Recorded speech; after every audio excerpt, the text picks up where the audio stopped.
Preacher's Wife was a contender at the box office this weekend, coming in at #4, taking in more than $7 million. In her third leading feature role, Whitney Houston is cast opposite an angel played by Denzel Washington. And as Michael Oku reports, the filming generated some heavenly chemistry. It's Houston's third major dance in the film world, behind last year's hugely successful Waiting to Exhale, and 1992's The Bodyguard, in which she and Kevin Costner waltzed into box office history when it became one of the highest-grossing films ever. One song from that soundtrack is the largest-selling commercial single ever.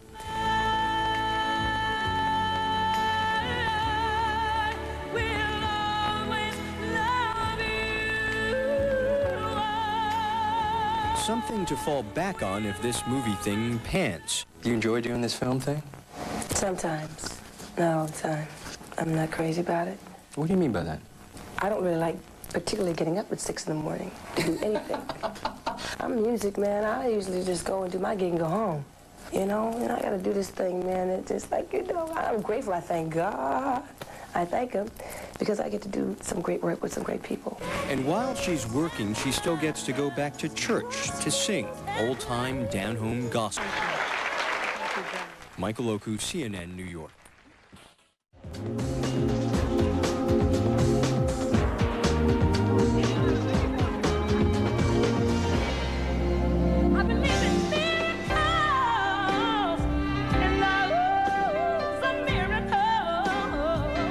Whitney Houston and Denzel Washington light up the big screen in The Preacher's Wife.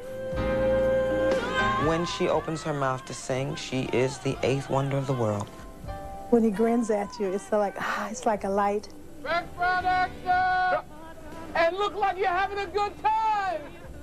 Get ready to go behind the scenes of this feel-good holiday film and find out how Denzel and Whitney broke the ice with their co-stars. I'd always kiss him all the time on the cheeks and stuff. One hug and she melts. Director Penny Marshall and her cast reveal what really happened on the set of this nicey-nice movie. It was bitter. Blow-ups on the set? It was hellacious. And now that the movie's finished, learn how our stars plan to spend their holidays. I would be lying if I told you about a coat, honey. You'll only find it here on E's half-hour look behind the scenes of The Preacher's Wife. Has left his wife feeling lonely and frustrated. With the successful films The Bodyguard and Waiting to Exhale under her belt, this musical superstar is beginning to feel more comfortable with the movie-making process. I am a musician from the beginning and in heart. I'm used to functioning on my own schedule, so to speak. And when you do a movie, you're not on your own schedule. You have to be at somebody else's time. And that's pretty difficult for me at first, you know, that 6 o'clock in the morning stuff. And just the whole, you know, take after take after take after take, you know, and, you know, getting your mark right. And, you know, the whole thing, it was, you know, it was pretty overwhelming at times. That's pretty difficult for me at first. Hey, look beautiful, let's go right again. No, I need my people. In meeting their respective challenges, Whitney and Denzel soon learned they could rely on each other for support. Well, I work with her, you know. Try to work with her in singing. Yes, I recall. I've trained her. She's grown. She was a small voice when I met her, but I don't want to take credit for things. But yeah, he did. He taught me everything I know, and I told him everything he knows about acting. would you like this? Whitney is like my sister, you know, and I feel like a protector or something like that, like a big brother to her. It was just always fun. It was like two kids from the neighborhood who've done well. You know, it's like, don't tell anybody, you know, like we're going to wake up and we'll find out this was all a dream. There was some times, Denzel, I would laugh, I mean, for an hour about stuff. I mean, just really hearty laughing, you know, because he's silly and so am I. So, you know, the connection was so cool. I'm Goof Mama, he's Goof Daddy. Goof Daddy. Why is that? The dancing scene in the movie, you know, I was doing all that crazy, silly stuff. Rose, get out of here.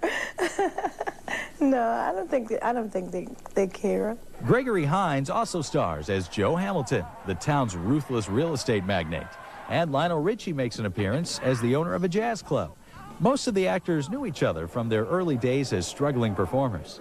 We were all in New York together in the 80s. Gregory, Jennifer, all of us, we were like going around trying to audition and get stuff on Broadway at the same time? Gregory Hines, Loretta Devine, you know, Whitney and Denzel. We just laughed all the time. It was old home week. There we all were in the makeup trailer, warm and toasty and getting our faces made, making a big film, and we felt great. Stay with us. When Behind the Scenes of The Preacher's Wife returns, we'll meet the film's littlest actor. He's the greatest speller that ever lived. Our stars deliver the goods on director Penny Marshall. Penny Marshall did not direct this film. Laverne directed the film. And we'll tell you about a mysterious visitor who rocked the set one day. Well, when you call on the spirit, you know it's going to come. Welcome back to our half-hour look behind the scenes of The Preacher's. Well, I kept auditioning till, and about 8 or 7 times, and then I went for the screen test. While I was doing my nativity play at my church, someone beat my mom, and it was them, and they got in the movie. You can't understand half of what he's saying. He's the greatest speller that ever lived. This kid can spell anything, anything. It's amazing. He's so bright. So what does the sheep say in this play, anyway? He was just the sweetest, sweetest. I'd always kiss him all the time on the cheeks and stuff. You know, I don't know if he liked it or not, but I'd always get some sugar in. This kid would show up. Jennifer, you want to play? And I'd be over there like in hibernation, you know, wrapped up in 15 coats. And the coats came off. Time out. My feet sore. I want to walk. But making a movie is not all fun and games. Justin's youthful exuberance sometimes tried the director's patience. Well, they were still rolling, and I just started out like this. Ah! Then what happened? Everyone laughed, except Penny, who put me off the set. But Justin didn't let that incident sour him on the business. He still plans to continue acting when he feels like it. Well, actually, I have a 3-picture deal with Disney. So I have 2 more movies to go. Yeah, got it. Denzel Washington chose Penny Marshall to direct The Preacher's Wife.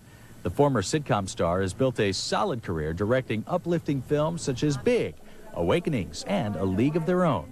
And like her brother, director Gary Marshall, no one can talk about Penny without imitating her. I think everybody was just making fun of Penny. We couldn't understand a damn thing she said. Jennifer, you and Whitney, come on in. What did she say? And if she doesn't know something, she just turns, do you think we should do that there? And they say, yeah. And she said, okay, this is what we're gonna do. Well, what are we doing today, Penny? I don't know. I was looking around. So, Penny. I listen to Penny, and it's like, I've heard it all my life because I hear Laverne. You know, so it's like I kind of know what she's talking about, you know.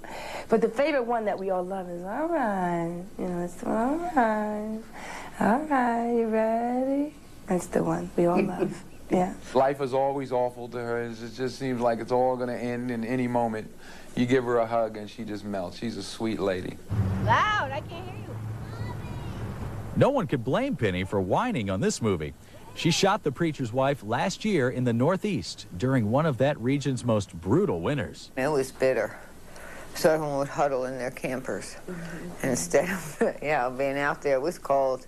There were 70 snowstorms, 2 huge blizzards. When we were outside in the cold for the first 2.5 months, it was hellacious. Jack Frost was nipping at my nose and a few other places. There's one scene, it looks like I'm crying. I'm not. It's just the wind. Oh, I was, but it wasn't for any emotional reason. It was cold. Once we hit the set, then we were okay. Except that because we were so cold outside, we had so many layers showing through that by the time we got to the stage, here they are still in turtlenecks, and now they're sweating to death. So we had to get all the air conditioning fixed so that we could keep them cool. Things heated up on the set in another way, too. It all started when Whitney insisted on singing live with the Georgia Mass Choir instead of lip syncing. I didn't want to lip sync with the Georgia Mass Choir. You just don't lip sync with the Georgia Mass. You sing. I got hoarser and hoarser every time, but each take, it got more robust and more heartfelt, you know, because I was reaching down for something and pulling it up. And that's when all hell, or should I say all heaven, broke loose. These are church-going folk, you know, when they sing and they get off, you know, as I do, you know. But this one particular time, I think it was a Friday. It was before the weekend was coming. We knew we were going to have a couple of days off. And I said, listen, I said, just let go. Just let it go. I said, just let it ride. And the Holy Spirit came and descended upon us, and we just started making a joyful noise unto God.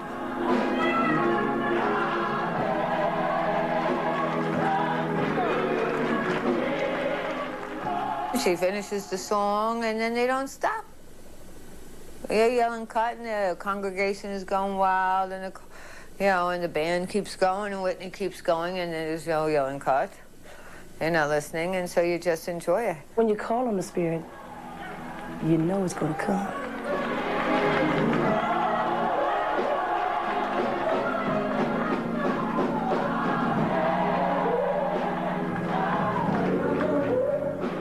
And the cameras knew to keep rolling. They sang for like a half an hour to lift the spirits of all the extras who were sitting there and to everyone there, and it just lifts your spirits. Because, I mean, it's a grind. You're working every day, getting up every morning, working late every night, you know, so you need sometimes a little distraction. There's lots more to come behind the scenes of The Preacher's Wife. When we return, Denzel Washington and Whitney Houston in a family way. I enjoy being a wife and a mother. I do. There's no movie star way of raising kids.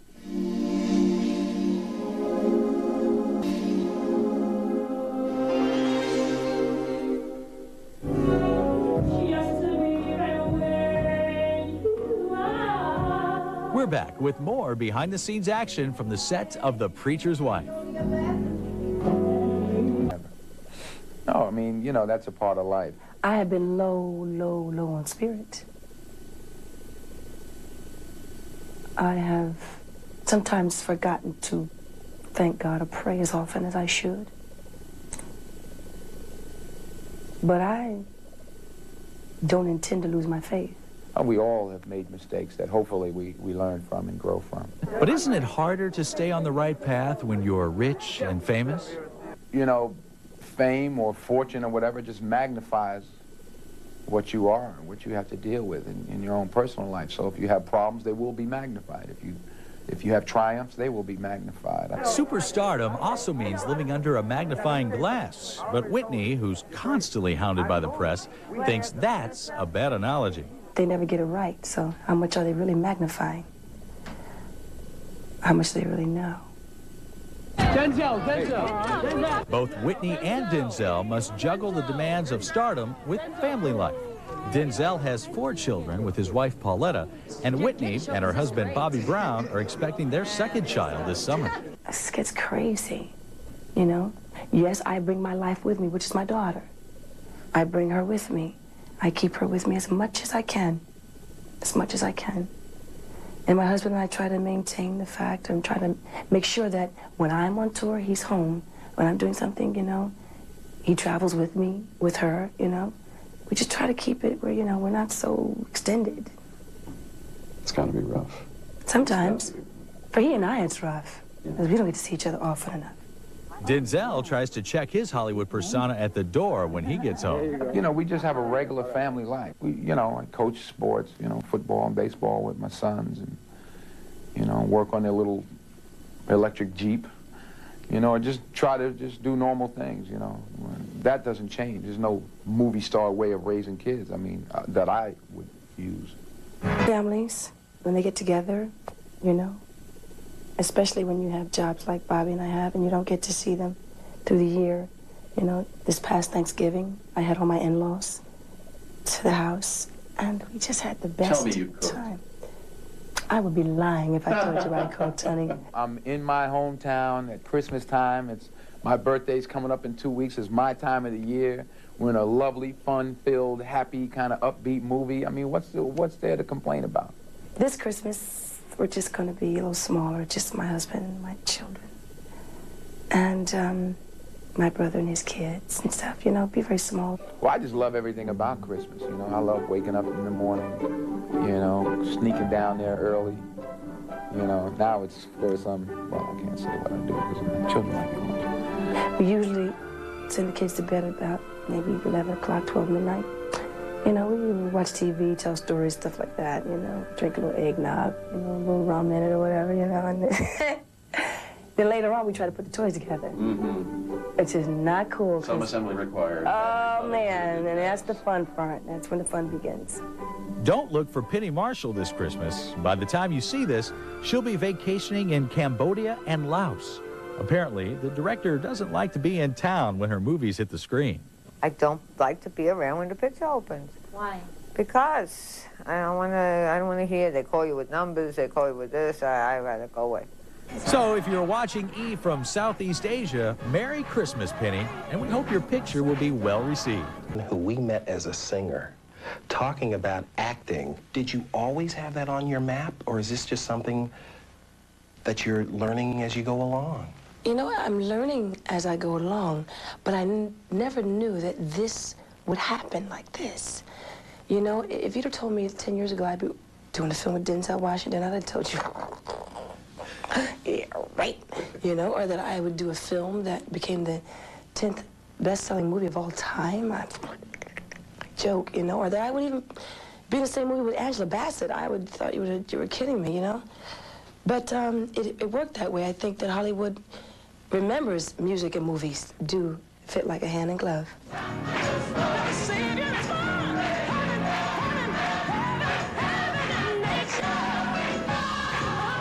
Gospel music, you've said, is comforting to you. Take me to that comfort zone.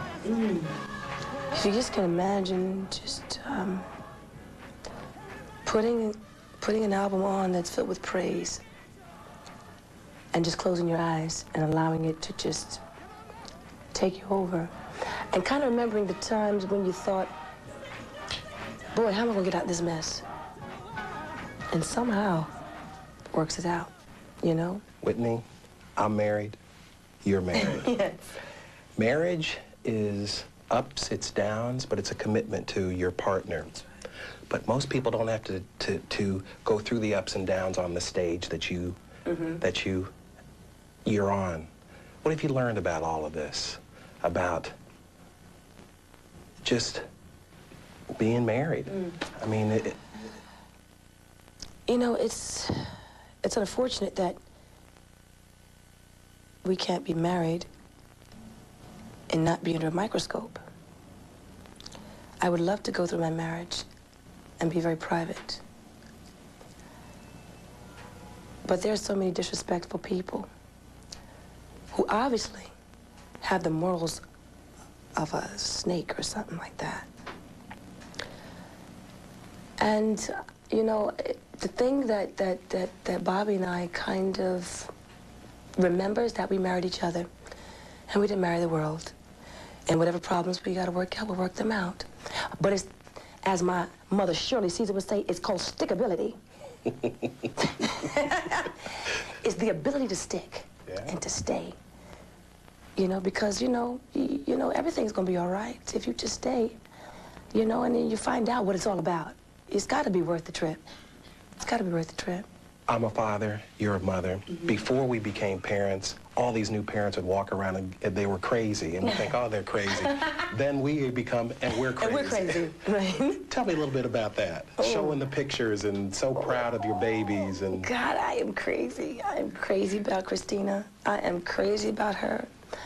She is like the cream in my coffee, man. You know, she just makes me smile on days when I just think, oh, I'm not gonna make it. I'm just not gonna make it. I know I'm gonna just burst, you know. And she'd say, Mom, you and I will go in the back and we'll put a tape on, we'll put the Swan Princess on, and we'll lay down, and everything is gonna be fine, and we'll watch the movie, okay? And somehow she just brings me down to a level, and I say, okay. It's like flesh of my flesh, you know what I'm saying? Blood of my blood. I can't begin to tell you how much I just want to just protect her. from all the madness that I think could come her way. But I can prepare her. I can prepare her. And sadly, there's more preparation in store. Whitney Houston had a miscarriage last week. She and her husband, singer Bobby Brown, were expecting the child in July. Houston is said to be recovering at her home in New Jersey. I wanted to be successful, but I never wanted to, to be a superstar or to be a great big star. I just wanted to, to do some singing and to sing good music. All of my life. I mean, at 5 and 4 years old, I was in the studio with Aretha Franklin, watching her sing, think, respect, Ain't No Way. All those great songs that my mother and the Sweetest Raisins did with her all those years. I was there for those sessions, and I remember sitting at the council with Arif Martin and Tom Dowd and Jerry Wexler. People like that. I'm a showbiz kid. I grew up in this business. I traveled with Dion almost every summer to go on tour with her when she went on tour. That was my summer vacation, to go on tour with my cousin Dion. That was my life. So for me to get on stage, for me to open my mouth and sing was not an unnatural thing. My mother, I think she was just waiting. And when it happened, she kind of went, oh no, you got the bug.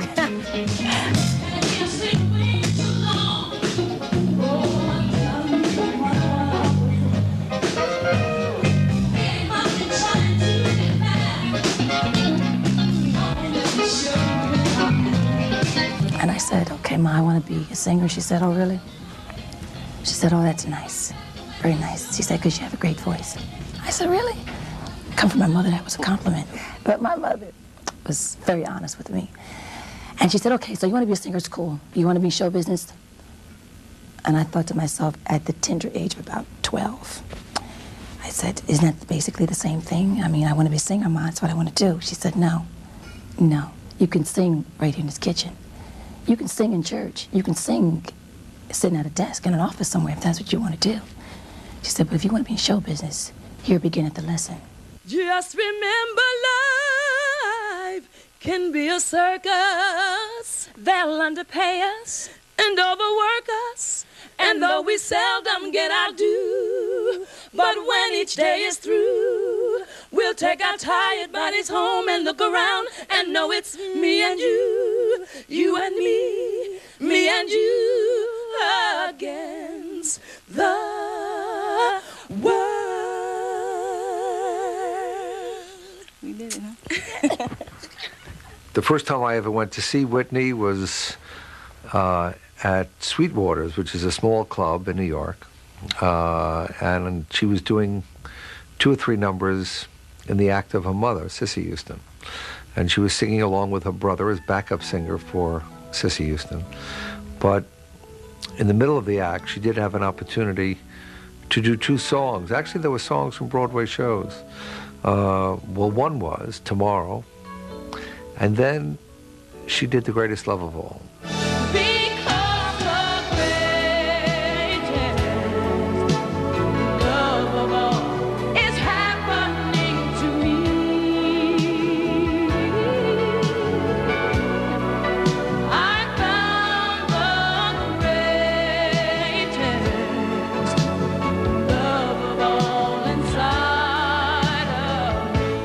Entered into a contract for her to record for Arista. And I brought her on the 2.5 years later. We came with her debut album, and the eruption of that debut album really took us by more than surprise. It was a shock.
of a love that's waiting there.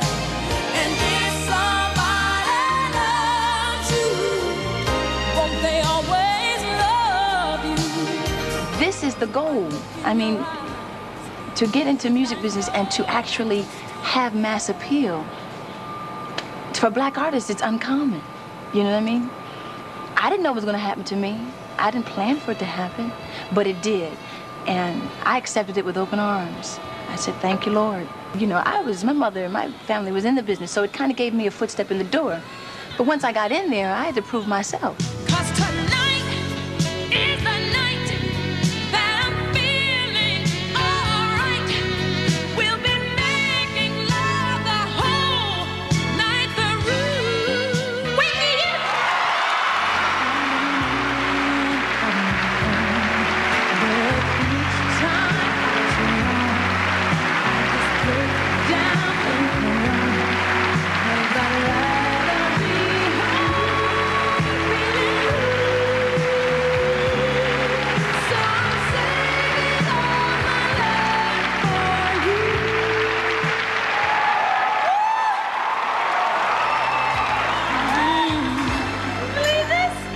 I've lived to be the very best. I want it all, no time for less. I've laid the plans, now lay the chance here in my hands. Kind of vocalist, she can do anything, you know, and I think that's what we realized from the first session that we had with her. As soon as she started singing, we just said, nobody really knows how bad Whitney Houston really is.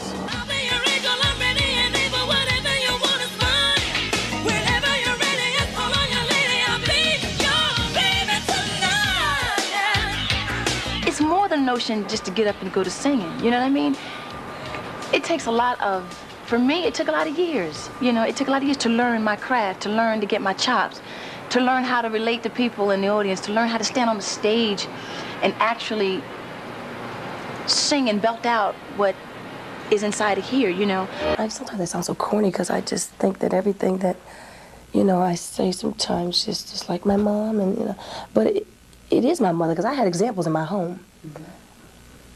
I didn't have to go searching. Unto us a child is born, unto us a son is given, and the government shall be upon his shoulders, and his name shall be called Wonderful Counselor.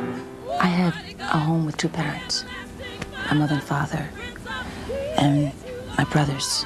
My grandparents lived upstairs. My mother took very special care of me because I was the only girl. And I was her baby, and I was her little doll. And there was nothing that my mother wouldn't spare me. I mean, thank God for my mother. Prince of Peace, you are. Prince of Peace.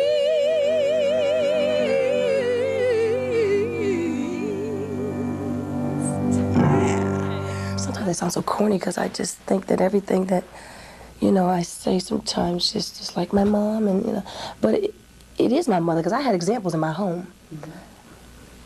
I didn't have to go searching.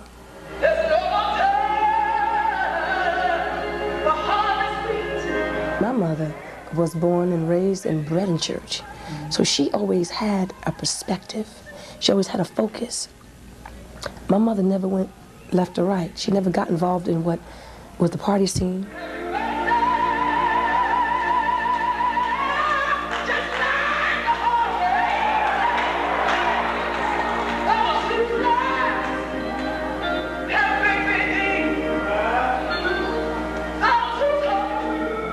I always taught the choir.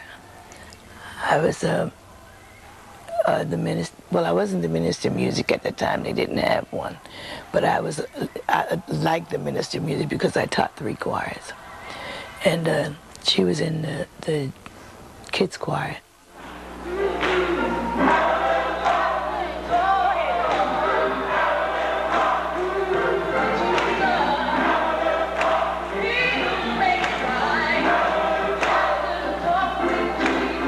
It was was phenomenal. I don't think it was because it was my daughter. It was just because it was a young child whose voice was very powerful, very distinct, very different, you know, and she just took over it.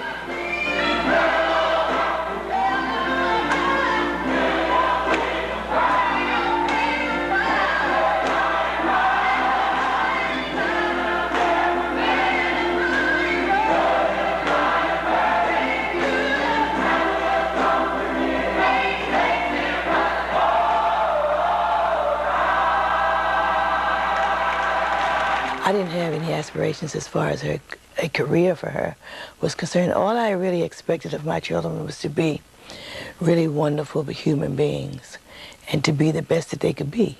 And that's all I really asked of them, you know. I didn't ask them to be like me or to be in my profession or whatever. Whatever that you wanted to do, just do it good and you know, be a decent human being. Share my life, take me for what I am. Success is not selling 10 million copies of records, really. To me, success is hearing my daughter say, "Mommy." Take my love, I'll never ask for too much.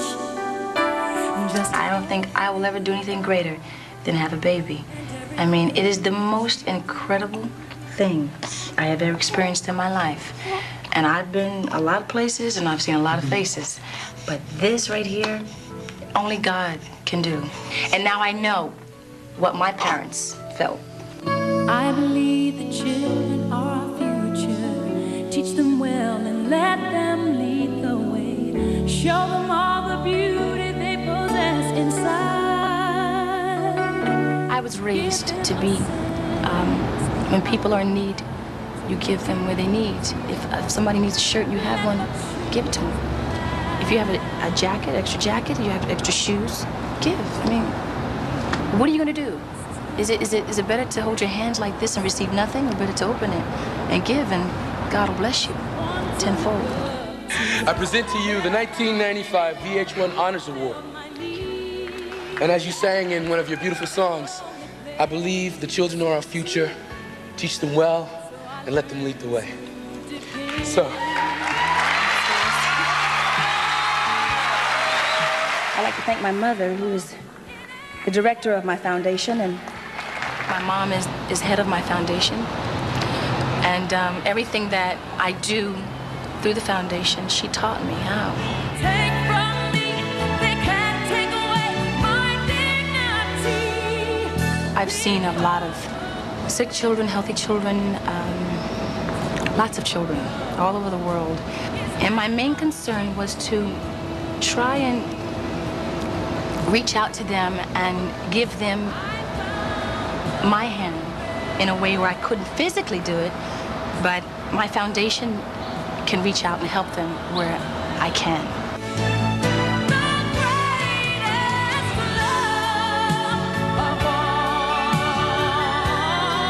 The Whitney Houston Foundation for Children is an expression of my belief that the children are our future.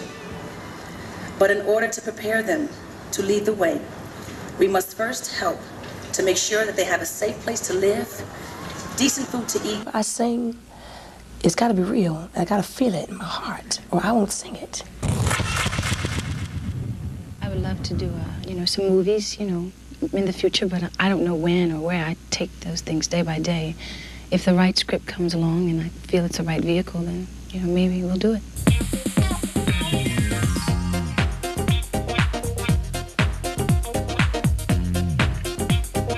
Music for me is a very natural rhythm. When I started the film, I had to observe. I had to look at those who had already done it, I had to work at it. I had to find the beats in movies and in the scenes and things, It doesn't quite have the same rhythm as music does. So it took a little time for me to get adjusted to that. Bittersweet memories, that is all I'm taking with me. soundtrack, really, I learned from The Bodyguard, has to embellish the movie. It has to say what the movie's talking about. I'll Always Love You said everything about Kevin and my relationship. And it ended the movie, and it made it make sense.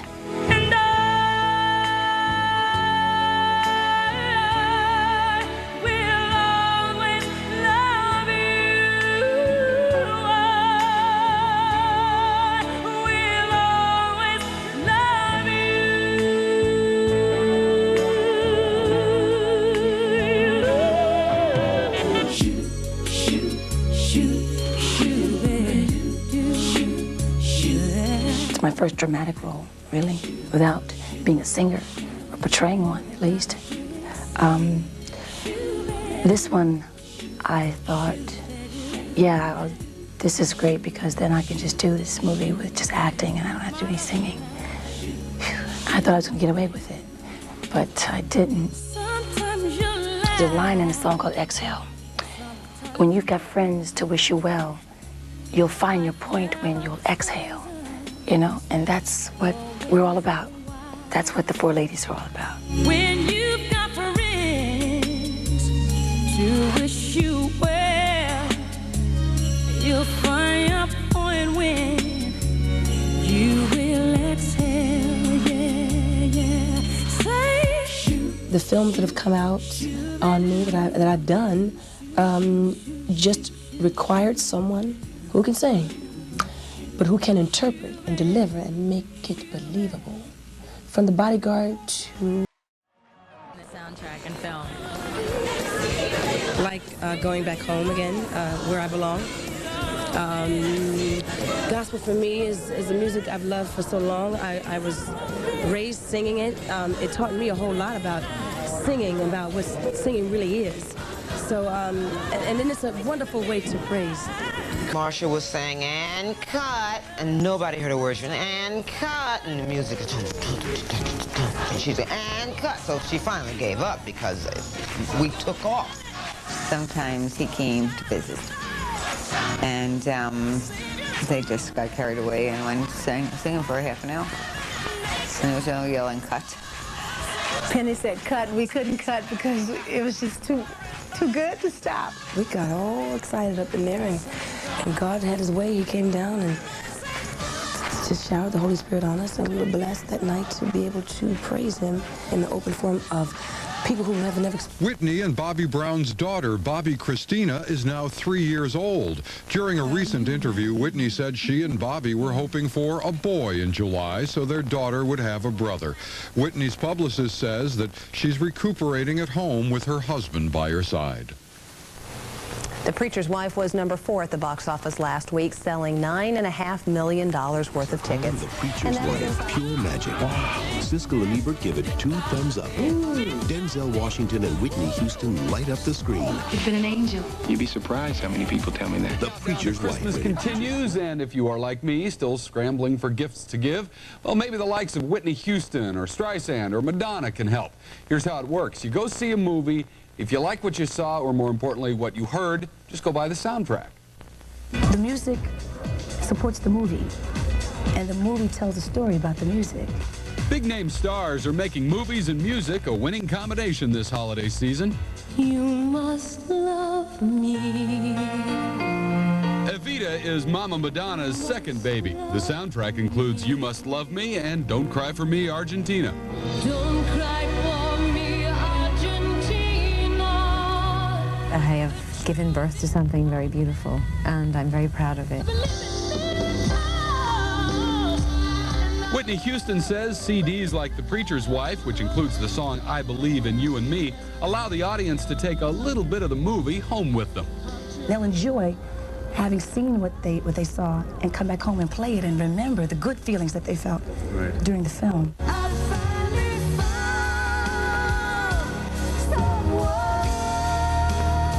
Barbra Streisand and Bryan Adams sing I Finally Found Someone from The Mirror Has Two Faces. Barbara says music and movies always go hand in hand.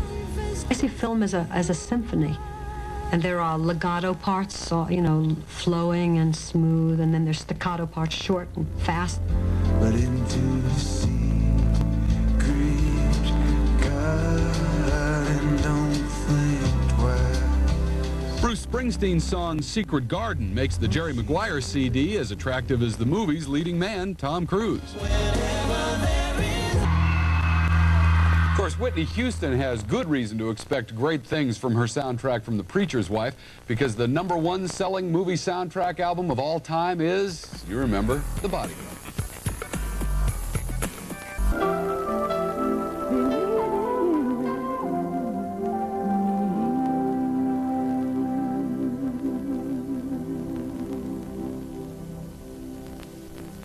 I'm not an actress, I am a singer.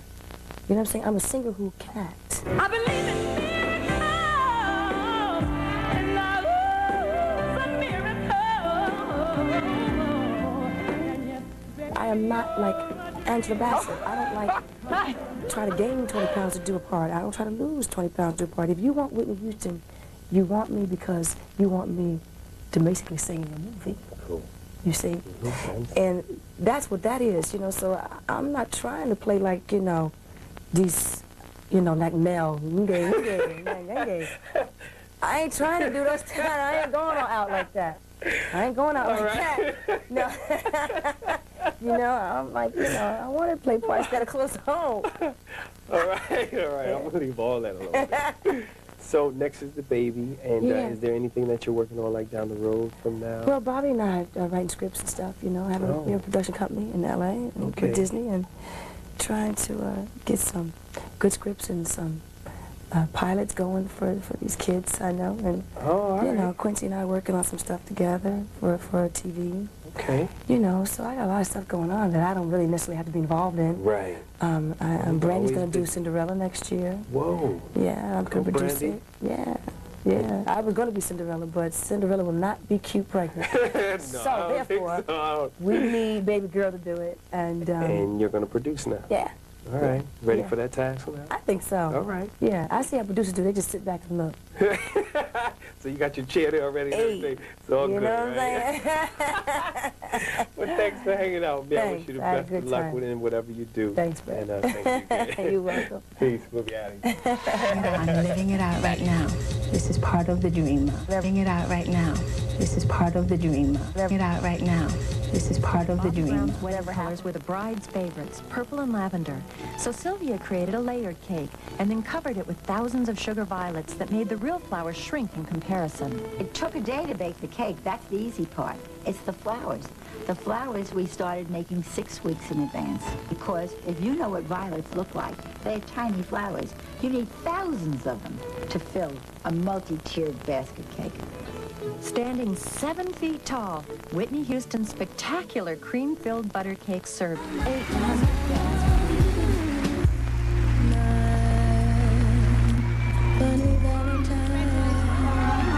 Thank you. Oh, I'll have to call. Right. Ooh, that's cold. Hi.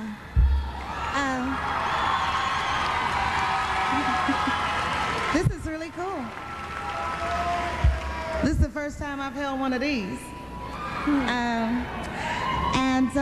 I just want to say Babyface did a fantastic job on this album. And I think we have to thank him for his expertise. And my girls here. And everybody else that participated on it, including Aretha, who else? Whitney, Mary, Tony, you. Shante, yeah. So it was an album well worth doing, and we had a great time. Yeah, and thank you very much. Thank you. John Travolta and Quincy.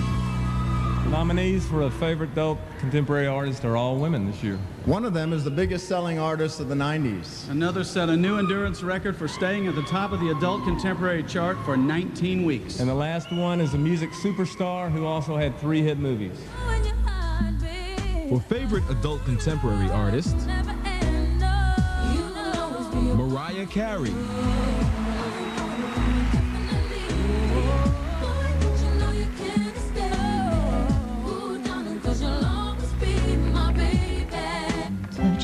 Celine Dion. I just have to admit that it's all coming back to me now. Whitney Houston. 'Cause I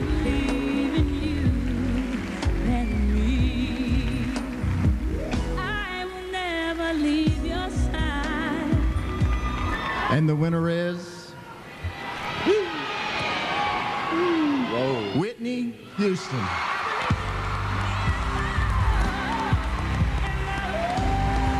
Whitney Houston can't be with us tonight, and we're happy to accept her award. Get the chance to see her make a music video, you jump at it. A how-to from Whitney Houston, step by step, behind the scenes. It's an Entertainment Tonight exclusive.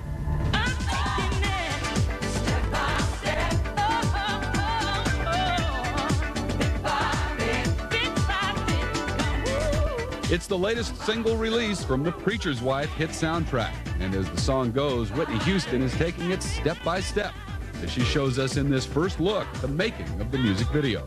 This is your mark. And what I walk into it? Yeah, and then the light's gonna spot up on you. So many troubles that I have faced. The tune blends Whitney's own unique pop gospel sound with the distinctive style of the song's writer, Annie Lennox. She recorded herself. She did it herself, but she didn't like her song for some reason. And she sent it to me. Never did I think what her song would, you know, kind of fit me. So it was kind of cool. And I left her background in the music. And it was quickly clear that this was a match made in musical heaven. I loved it. Went in the studio, I laid down some background, put some new stuff on it, some flavor, you know, and did my thing, and we got a great record. And what looked like a pretty good video, too. You can see Whitney's step-by-step in its entirety Friday on MTV. Check out a new compilation of Michael Zager tracks named for his biggest hit, the 1978 classic Let's All Chant. Another 1978 track, Life's a Party, features a then 15-year-old Whitney Houston with her mom, Cissy Houston. So what did young Whitney sound like before she grew into the diva we all know today? Check it out. Lift your head up when life looks dreary. Let your wishes